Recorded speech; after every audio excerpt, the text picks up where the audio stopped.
Youtubers pour une nouvelle épisode d'Actu Happy Feels, c'est parti.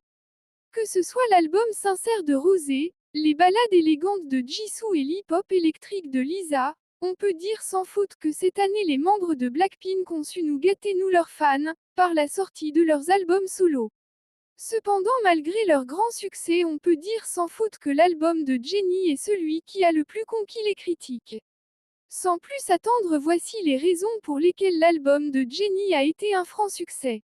Jennie étant toujours considérée comme la hit girl de la K-pop, que ce soit pour son style unique et tendance, sa présence et son indéniable pouvoir dans l'industrie, elle a d'abord dominé les classements mondiaux avec son premier single Mantra, avant de sortir son album solo du nom de Ruby le 7 mars 2025. Dans cet album, elle a remis en question son image de hit girl, prouvant ainsi qu'elle n'est pas une simple icône de la mode ou une sensation de la mode. L'album est un mélange sophistiqué et bien conçu de pop rap brillant et même d'éléments électroniques mettant en valeur sa croissance en tant qu'artiste et dernière membre de Blackpink à sortir son album solo. Bien que les attentes étaient très fortes de la part des fans et des internautes, elle n'a pas déçu tout le monde, bien au contraire.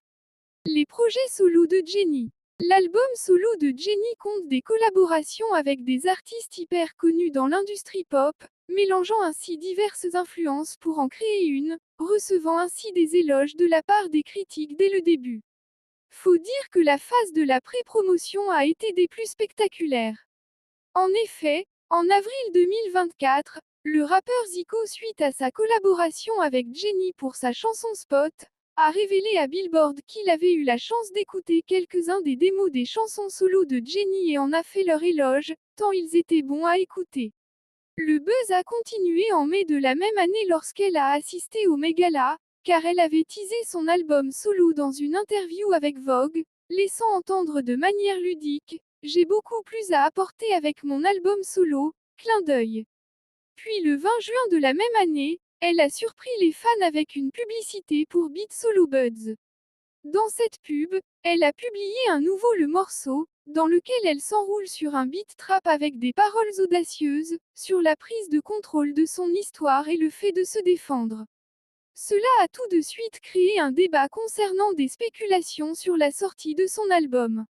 Mais l'excitation a été plus grande lorsque Jennie a plus tard posté une chanson plus longue sur sa page TikTok.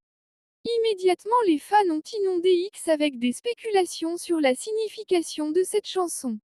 Beaucoup pensaient que la chanson visait YG Entertainment et le fait qu'il empêchait volontairement les membres de Blackpink de poursuivre leur carrière solo et d'atteindre leur plein potentiel.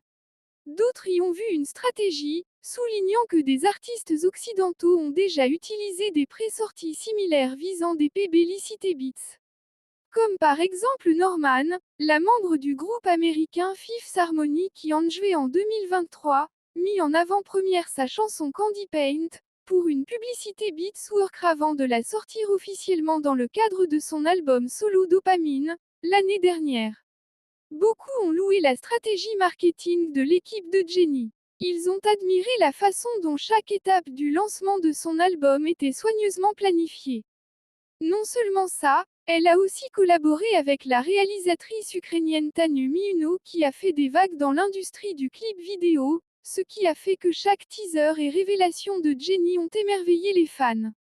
Ainsi, le 7 mars l'album Ruby sortit révélant ainsi une toute nouvelle facette de Jennie. Non seulement ça, il a été inspiré de Comme il vous plaira de Shakespeare, explorant la vie du début à la fin. Par l'intermédiaire de son agence Odd Atelier, elle déclare: cet album revêt une grande importance car il raconte mon histoire en tant qu'artiste solo en utilisant ma propre voix et mon point de vue. De plus, elle a partagé que l'image de couverture de l'album représentant un rideau de théâtre qui s'ouvre, représente le début d'un nouveau chapitre dans sa carrière musicale, dans une interview avec Harper's Bazaar. Elle a aussi exprimé son désir d'inspirer les jeunes femmes à s'accepter et se défendre pour qui elles sont vraiment.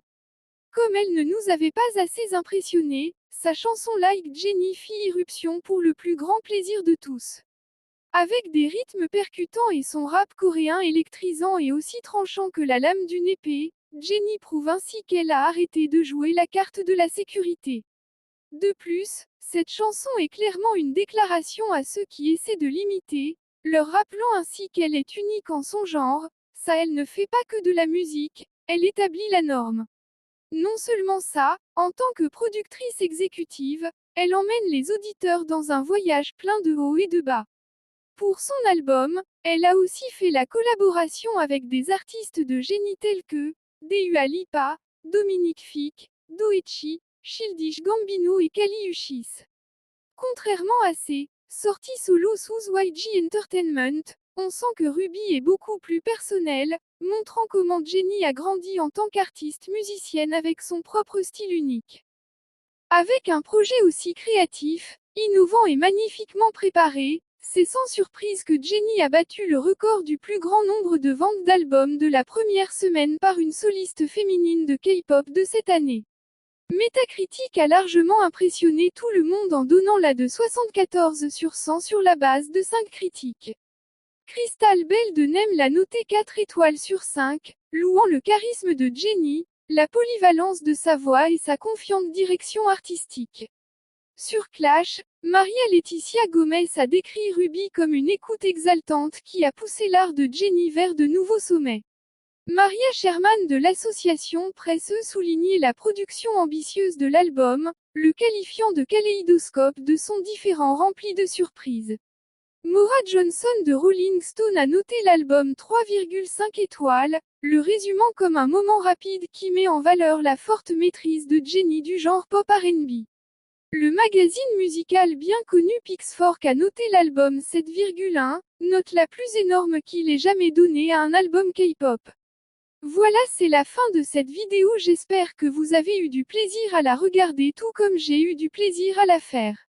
Bon, je ne sais pas si je devrais la classer dans la section Happy Feels ou bien théorie et analyse, car j'ai fait un peu d'analyse même si je n'ai abordé que les parties positives de l'album de Jennie.